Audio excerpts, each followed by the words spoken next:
BJP के पदाधिकारी ने और उसके 10 दोस्तों ने 2 दलित लड़के को उठाकर उनका रेप किया। बेटी बचाओ। और ऐसे बहुत सारे डाटे, बहुत सारे आंकड़े हैं कि निकाल के दे दिया जाए। तो इस समय बीजेपी जो है ना बलात्कार में नंबर 1 पार्टी है। जिसका पदाधिकारी चुनाव लड़ेंगे, रणनीति हमसे बड़ा रणनीतिकार कौन है भाई? हमारे कुल में बाबा साहब अम्बेडकर पैदा हुए, बुद्ध, उनसे बड़ा रणनीतिकार कौन रहा? सतगुरु रैदास।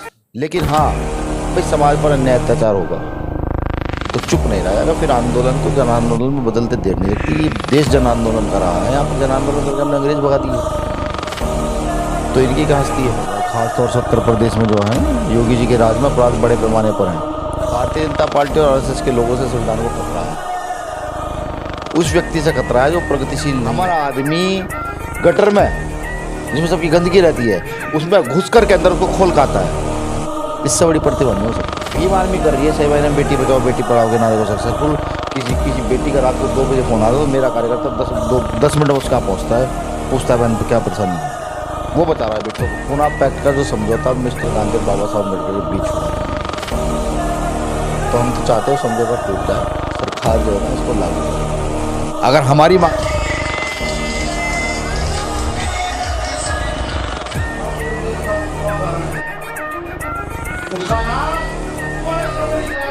मैं ऋतिक कुमार गौतम, आप देखना शुरू कर दिए हैं खबर ज्ञान तक न्यूज़ बस्ती। आज बस्ती जनपद में भीम आर्मी का कार्यकर्ता सम्मेलन था। कार्यकर्ता सम्मेलन में मुख्य अतिथि के रूप में भीम आर्मी के राष्ट्रीय अध्यक्ष जी पहुंचे हुए हैं। हम बात करेंगे कि कार्यक्रम का क्या उद्देश्य था आप लोगों का। सर देखिए, भीम आर्मी का कार्यकर्ता सम्मेलन आज था। फूले साहब अम्बेडकर की विचारधारा पर चलने वाले लोगों को तैयार किया जा रहा है देश के अंदर, क्योंकि देश जो है ना आज एक बड़े दोराहे से गुजर रहा है। देश कंगाली की ओर है, भुखमरी की ओर है। देश में अपराध जो है निरंतर बढ़ रहा है। ख़ासतौर से उत्तर प्रदेश में जो है ना योगी जी के राज में अपराध बड़े पैमाने पर हैं। अभी आप ही कहीं का एक ज़िला है, वहाँ पर एक बच्चे की चाकू से गोद कर हत्या कर दी गई।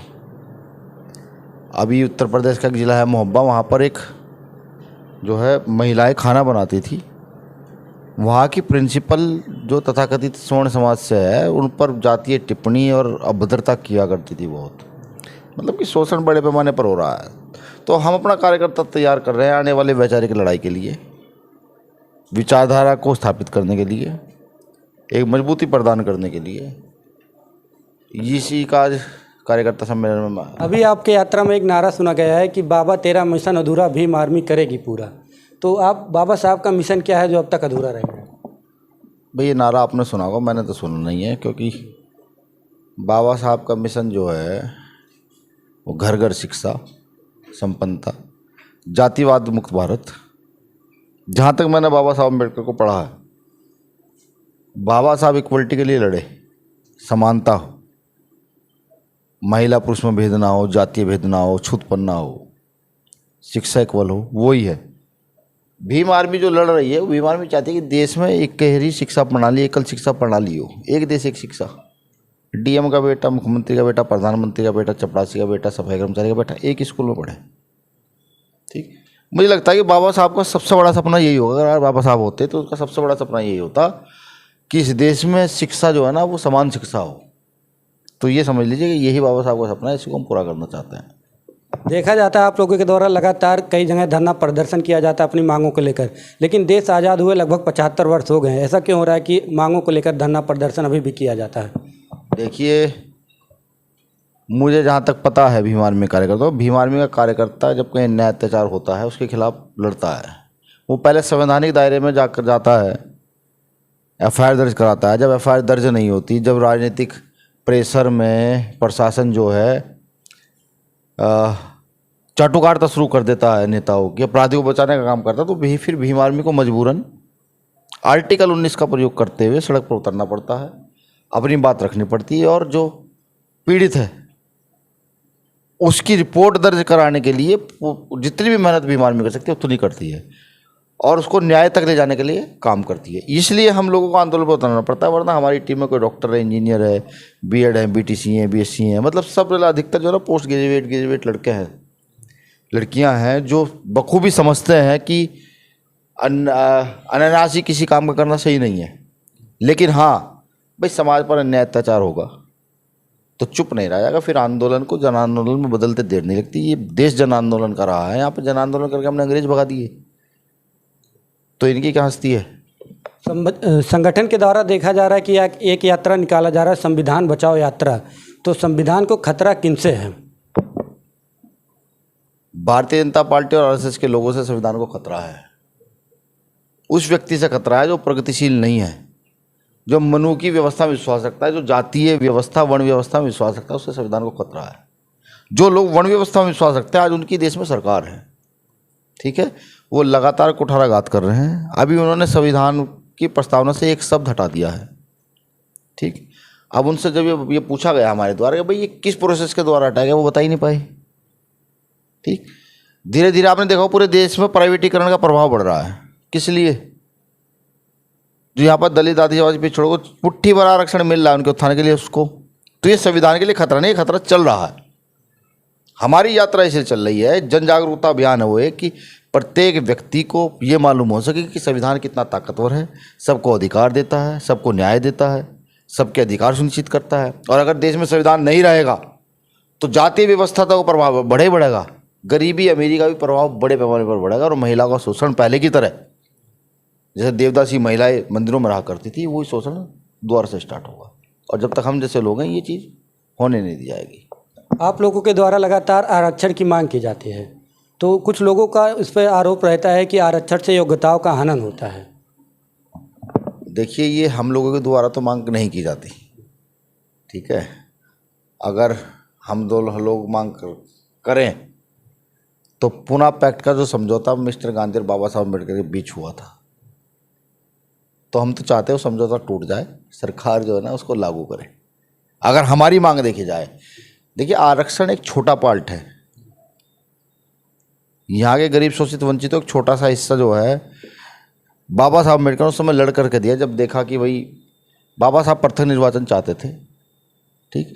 लेकिन उस समय मिस्टर गांधी जी जो है ना अनशन पर चले गए, पूरे देश में आकार मच गया, और गांधी जी की जान बचाने के लिए बाबा साहब अम्बेडकर ने पृथक निर्वाचन को छोड़ा, पूना पैक्ट पर समझौता किया और रिजर्वेशन लिया कि जब तक ये हम लोग जो है ना मजबूत ना हो जाएं, मुख्य विचारधारा में ना आ जाएं, तब तक ये चलता रहे। अब मेरा अगला सवाल ये है आप ही के चैनल के माध्यम से कि क्या भारतीय सरकार ने कोई सर्वे कराया है? प्रतिशत के हिसाब से कितने लोग सक्षम हो चुके हैं? दलितों पर कितनों पे ज़मीनें हैं? कितनी एट्रोसिटी उन पर होती हैं? कितने लाइसेंस उनको आज तक दिए गए हैं? कितनी सुविधाएं आज तक उनको मिली है? इन पर काम नहीं होता। ये वो लोग हैं जो SC ST एक्ट से लेकर के रिजर्वेशन से लेकर के सब चीज़ों को ये समझते हैं कि ये जो है एक फालतू की चीज़ खराब दी जा रही है। ऐसा नहीं है। इस देश में ब्राह्मणों का वर्चस्व रहा कई हज़ार साल, सारे मंदिरों पर आज भी उनका रिजर्वेशन है। वहाँ कितना चंदा इकट्ठा होता है, कितना फंड इकट्ठा होता है।